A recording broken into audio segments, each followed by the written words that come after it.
è un infame.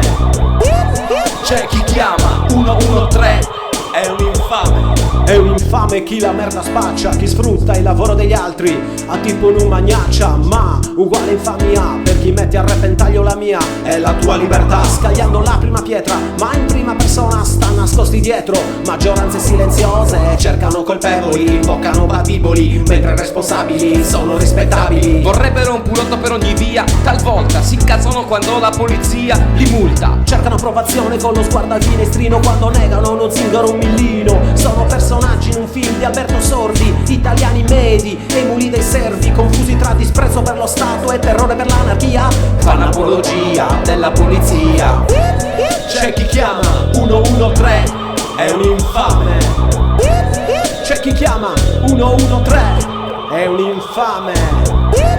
C'è chi chiama 113, è un infame. C'è chi chiama 113.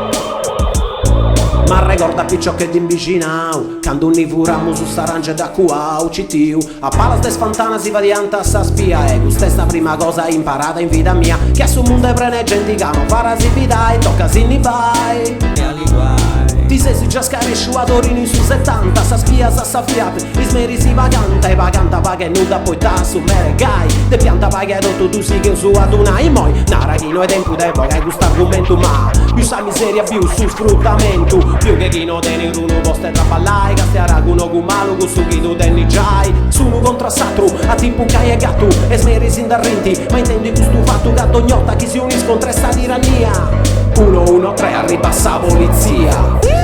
C'è chi chiama 113, è un infame. C'è chi chiama 113, è un infame.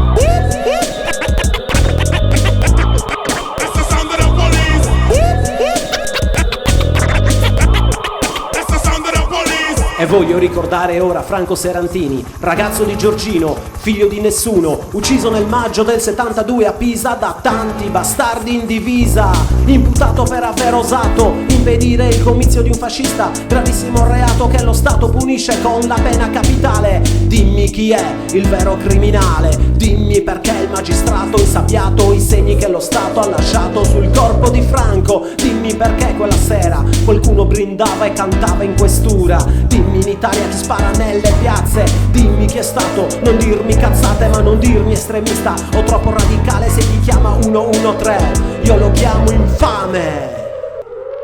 Infame.